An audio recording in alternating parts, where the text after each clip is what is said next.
ఏదైనా వాక్య ధ్యానం కొరకు ప్రొవర్బ్స్ చాప్టర్ 14 వర్డ్స్ 14, సామెతల గ్రంథం 14వ అధ్యాయము 14వ వచనంలోని 2వ వాక్యాన్ని చదువుకుందాం. మంచి వాని స్వభావము వానికి సంతోషమిచ్చును. వాక్య ధ్యానం కొరకే ప్రార్థన. దయగల తండ్రి, మీ వందనాలు. నేడు చదవబడిన ఈ వాక్య భాగం ద్వారా మాతో మాట్లాడి బలపరచండి. యేసు క్రీస్తు నామమున ప్రార్థిస్తున్నాను తండ్రి, ఆమెన్. చదవబడిన ఈ వాక్య భాగంలో నీ స్వభావము వానికి మంచిదైనప్పుడు సంతోషాన్ని ఇస్తుందని, ఎవరైతే భక్తిని విడిచినటువంటి వారుగా ఉంటారో తమ మార్గములు ఒక దినాన వారికే అవి అసహ్యత కలుగు చేసేవిగా ఉంటాయి అనేటటువంటి విషయాన్ని దేవుని యొక్క వాక్యం సెలవిస్తూ ఉంది. పరిశుద్ధ గ్రంథంలో రాయబడిన ఒక భక్తుని జీవితాన్ని మనం పరిశీలన చేసినట్లయితే book of Genesis chapter 37 verse 2, ఆదికాండం 37వ అధ్యాయం 2వ వచనంలోని ఆఖరి మాటలు చదువుకుందాం. అప్పుడు యోసేపు వారి చెడుతనమును గురించిన సమాచారాన్ని వారి తండ్రి వద్దకు తెచ్చుచుండువాడు.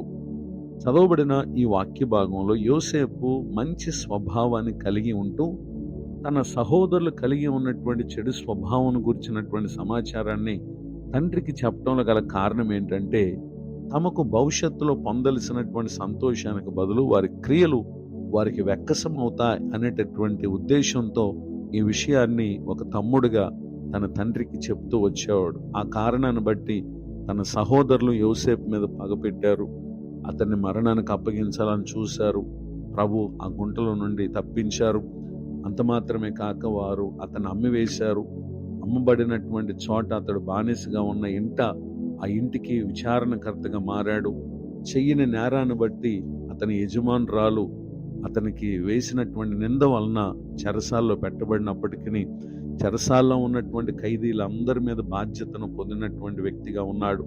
ఆ తర్వాత కాలంలో మరి ఆ దేశపు రాజుకు వచ్చినటువంటి కళను బట్టి ఆ కలభావాన్ని చెప్పడం ద్వారా రాజు చేత రాజ్యంలో హెచ్చింపబడినటువంటి స్థానానికి వెళ్ళాడు. ఆ తర్వాత రాజు అతని మాట విని చేసినటువంటి కారణం ఐగుప్తు దేశం మీదకి వచ్చినటువంటి కరువు ద్వారా వారికి ఏ విధమైనటువంటి కొరత లేకుండా ధాన్యం సమృద్ధిగా ఉండటానికి యోసేపు కారణమయ్యాడు. ఆ తర్వాత కాలంలో తన సహోదరులు కూడా అక్కడ ఆహారం కోసం రాగా మరి యోసేపు వారికి ఆహారం ఇచ్చినటువంటి విషయాలు మనం చూస్తాం.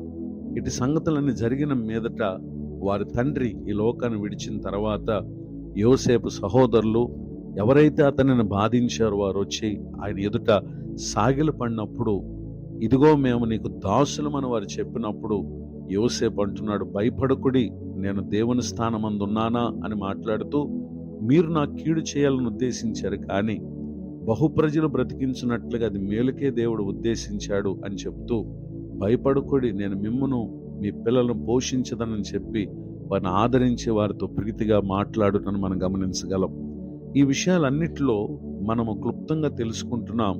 యోసేపు జీవితము తన మంచి స్వభావం కారణం ఎంతో మందికి ఆశీర్వాదకరంగాను అతని వ్యక్తిగత జీవితానికి సంతోషదాయకంగాను ప్రభువు చేయటం ఇక్కడ మనం చూస్తున్నాం.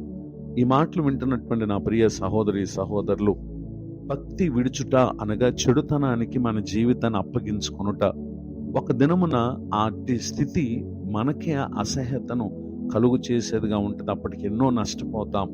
అయితే ప్రభువును బట్టి ఎవరైతే భక్తి కలిగి దాని ద్వారా కలుగు స్వభావాన్ని కలిగి ఉంటారో, ప్రస్తుత కాలమందు కొన్ని ఇబ్బందులు కష్టాలు వచ్చినా నిశ్చయముగా ప్రభువును బట్టి ప్రతి పరిస్థితిలో సంతోషంగా ఉంటాం. జీవితాంతమున ప్రభువు ఇచ్చినటువంటి నిత్య సంతోషాన్ని మనం పొందుతాం. ఈ దీవెనలకు నా ప్రియులకు మీరు పాత్రులు కావాలని హృదయపూర్వకంగా కోరుతూ ఈ మాటలు ముగిస్తున్నాను. ప్రార్థన. కృపగల మా తండ్రి, వందనాలు. నేడు విన్న ఈ మాటల ద్వారా మీరు మమ్మల్ని బలపరిచినందుకు స్తోత్రం. దైవజనులను వారి కుటుంబాన్ని పరిచయను దీవించండి. నూతన సంవత్సర దయాకిరీటాన్ని ఈ దినం పొందిన మా ప్రియులను ఆశీర్వదించండి. కృపాక్షేమములతో వర్ధిల్లింప చేయండి. మంచి స్వభావము ద్వారా కలుగు సంతోషం హృదయమందు, తమ పరిస్థితుల యందు అంత మాత్రమే కాక నిత్య సంతోషమును మీ రాజ్యములో పొందు వరకు మా ప్రియులకు మేలు చేయమని యేసు క్రీస్తునాలు ప్రార్థిస్తున్నాను తండ్రి, ఆమెన్. తండ్రి, కుమార, పరిశుద్ధాత్మ దేవుడితో నడిపించును గాక, ఆమెన్.